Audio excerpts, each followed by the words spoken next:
দেখেন তো এটাকে কি বলে। মোগলরা এখন নাই, হয়তো আমাদের বাংলাদেশে থাকতেও পারে।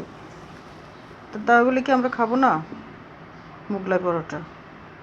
কেউ বলে ডিম পরোটা, কেউ বলে চিটংয়ের ভাষায় বলে ডিম পরোটা, আর আমরা ফেনীর মানুষ বলি মোগলাই পরোটা।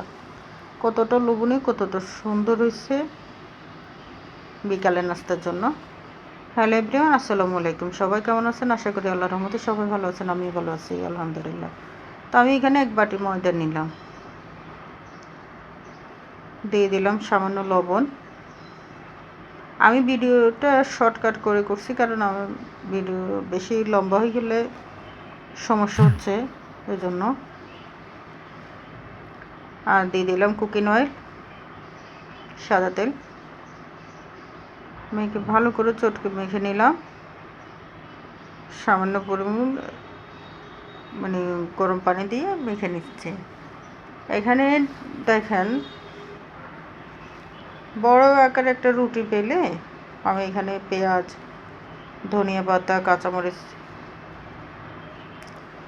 একটা ডিম দিছি এখানে, বেশি দিই নাই, কারণ আমার বাসার মানুষ কম, আমরা মাত্র মা ছেলে 2 জন, এই জন্যই বেশি দিই নাই।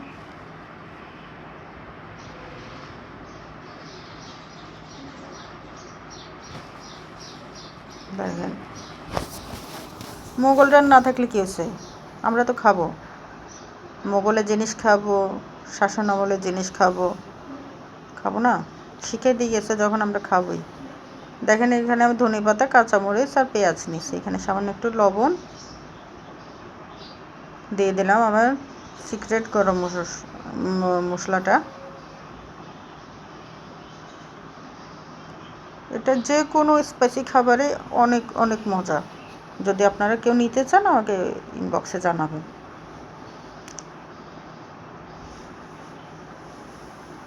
তো আপনারা আমার ভিডিও এখন আর ছাড়তে ইচ্ছে করে না, কারণ আমার পেজে ভিউ হয় না, আপনারা লাইক কমেন্ট করেন না, শেয়ার করেন না, তো এজন্য ভিডিও ছাড়তে ইচ্ছে করে না।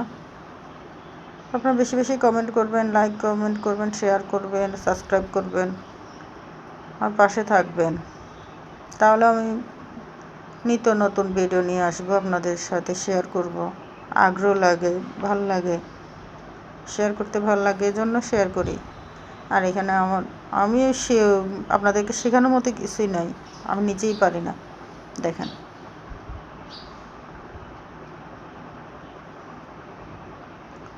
কতটা সুন্দর হয়েছে, দেখছেন? তো আমার ডিম পরোটা ভাজা শেষ। দেখেন কাটতেছি। দোকানে যাওয়া লাগে এগুলো খাওয়ার জন্য, এখন আর দোকানে যাইতে হয় না, এখানে বাসায় বসেই খাওয়া যায়। বাসায় নিজে তৈরি করে নিজের হাতে স্বাস্থ্যসম্মতভাবে খাওয়া যায়। তো আমার রেসিপিটা ফলো করবেন, লাইক কমেন্ট শেয়ার করবেন, বেশি বেশি সাপোর্ট করবেন। সবাইকে টাটা, আল্লাহ হাফিজ, আসসালামু আলাইকুম। সাবস্ক্রাইব করবেন।